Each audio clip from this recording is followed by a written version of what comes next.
If time is money and your life is made up of time, then what does that make life? Time is money and life is made up of time. Life is money. Money is my life source. I need it to live. Yeah. Well, there's something else you learned as well. And so they worked a lot of hours. Have you ever heard time is money? Oh, yeah. A lot. Who said time is money? More my dad than anything. So your dad said time, and that's a common cultural one too. I mean, I heard that growing up. I hear it all the time now. And so if time is money and your life is made up of time, then what does that make life? Time is money and life is made up of time. Life is money. Money is my life source. I need it to live. Yeah, so that's a belief. So the belief is that money is life. Without money, I don't live. People are probably listening or watching this and going, Mike's kind of crazy because you actually have to have money to live. Like, you absolutely have to. And that's how deep it goes, is no matter, like, me just stating it isn't going to get you there. And yep, to live the lifestyles that we live, money is necessary, absolutely. But if we unwind and we go, life isn't money, like life is life and money is money and time is time, but they get conflated. And so then we end up with, if I'm not productive, then I'm not valued. And my self-worth is tied to productivity. Mm-hmm. So do you have a hard time laying around, taking a nap, reading a book? I think I've said it before, the line of, my mental health days make me feel bad because I waste time. Like, you sit on the couch, you worry that you should be doing work, and then you work, but you know you're tired and you should be sitting on the couch. Yeah. It's a terrible spiral to be in. That's another one. You're wasting my time. I have a list here. You're wasting my time. I'm wasting my time. I don't have time. This will save you hours. I invested my time poorly. Save hours, invested time. I don't have time. You can't have or not have time. Time is just happening. So these are the phrases that trap the mind, because until you unwind that, you can't keep using that language and claim to be free. Because we hold ourselves bondage with that language. It holds whatever's going on in the nervous system in place, and it's shaping your reality. And so the people think that we're describing reality with our words, but we're actually using language in order to experience it. You said something about the words laying on top of the emotion and the energies. Yeah. Now, the same words, like, say a word like money, could have different energy for different people. Absolutely. So, like, having a conversation around that, or even a conversation around work. And it's funny that you said this, because I also know with part of my programming and my upbringing was the message from my parents. But then by the time I got to high school, I remember going to high school parties, and I went to private school.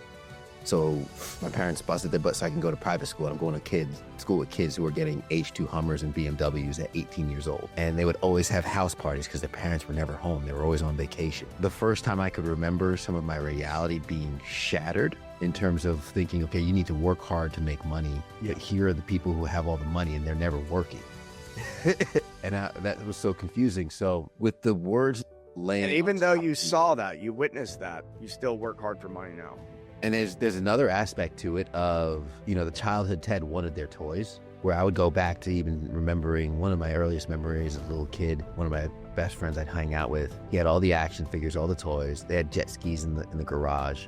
I didn't have those things, Mike. And I remember wanting them. And I equated working hard to get them. And then as I got older and I saw the H2 Hummers or whatnot, and yes, I still saw that, but I still concluded my way to get that was work. Yeah, because you're running off of a program from your parents. No matter the amount of evidence that is presented to you to say the contrary, you won't believe it. So what do I do?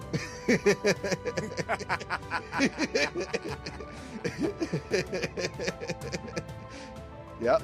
That's probably the audience right now echoing, like, what do I do with? Because it's in our face. And you're right. I've seen it time and time again. Yet the pattern emerges again. Well, all right. So what do we do? So let's talk about your mental health days. What is difficult about doing nothing?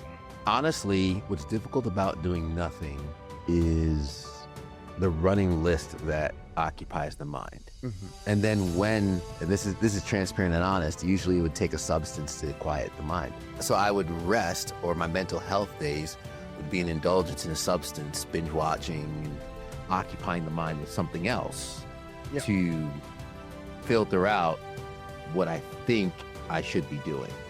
So this is classic, right? I asked you about your experience of taking time off, right? And you told me all about your thoughts, which are made up of words.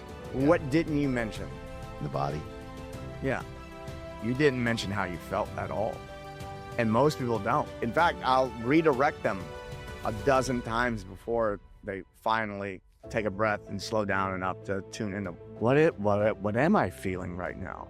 And so this is part of doing early life regression work is I can't get you to think your way to what caused the pattern. You have to feel your way to what caused the pattern. And with that, you actually can't have an agenda to try to find a specific pattern because the mind has an agenda.